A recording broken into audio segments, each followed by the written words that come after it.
Hi there.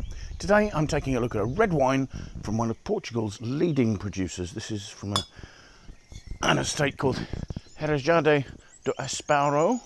This is their Reserva, in a region called the Alentejo in Portugal, and most specifically they're in the Reguengos sub-region of Alentejo. A large estate. It's a historical estate. Evidently the property's boundaries were first set in 1267 and they haven't changed since. Here down in Alentejo, it's a quite sparsely populated rural area where the estates tend to be quite large, and in total Esporao have in the region of 692 hectares. This isn't entirely employed growing grapes.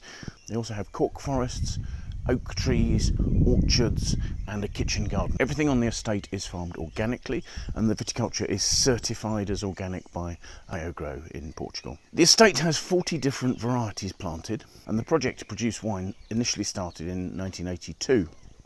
And integral to the development of Esporao as an estate was actually an Australian winemaker called David Baverstock, somebody who was born and grew up in the Barossa Valley, but came to Portugal, settled down, met a Portuguese girl, stayed, and Baverstock was involved in the estate from 1982 right up until his retirement in 2022. First wine produced was the 1985 vintage of this particular wine, the Esporao Reserva Tinto. This wine is a blend, largely a variety seen as traditionally Portuguese, starting with Alentejo Boucher, actually a variety developed in France, but never mind. Touriga Nacional, Aragonés, Trincadeira, and there's some Cabernet Sauvignon in the blend as well. I don't actually have a proportion of varieties in the blend, but one would assume that they are more or less in that proportion, with Alentejo Boucher comprising the majority of the blend and the others in decreasing percentages in that order. The vines here are all over 20 years old. They grow on a granite schist soil with clay loam. 2021 in itself started with a wet winter, relatively moderate in terms of its temperature, so the soils were able to completely replenish their reserves of water. The moderate temperature ensured an early bud burst and early flowering. A mild summer ensured regular development of the fruit, which gave a lovely balanced maturity at harvest. With regard to vinification, fruit was hand-picked. The varieties were vinified separately by variety and by plot.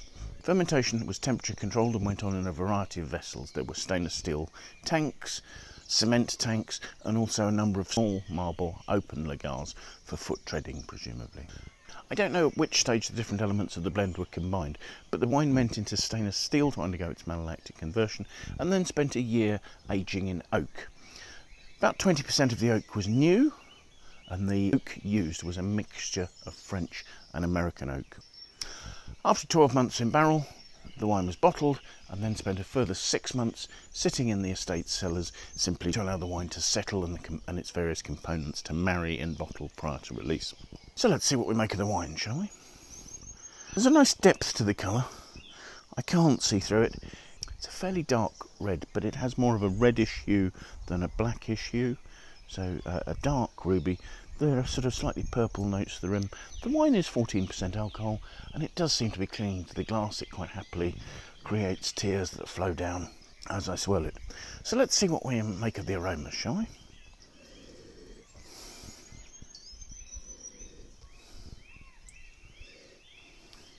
The aromas have a curious sort of slightly creamy note to them. Underlying that there's a meatiness as well, but the creamy note is overlying notes of bramble, of boysenberry. There's a rich, ripe, dark, juicy fruit there. Sort of a red fruit to black fruit. Maybe some dark plum. There are slight cedar notes from the oak. There's a definite vanilla top note there. And as I say, a sort of slight, sort of hot, rich, meaty note at the end of the aromas. So let's taste, shall we?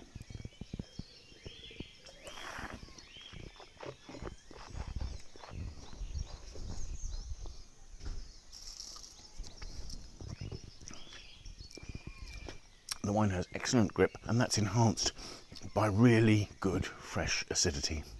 On the mid palate, those tannins are quite drying, they're cedary, they're grainy. And the fruit sitting behind that, there is that sort of bramble, raspberry, boysenberry note. There's a lovely richness, but you've got the feeling it's yet to really fully open and show all its juicy promise. The tannins are fine. They have a firm edge, but actually there's quite a suppleness to them on the finish.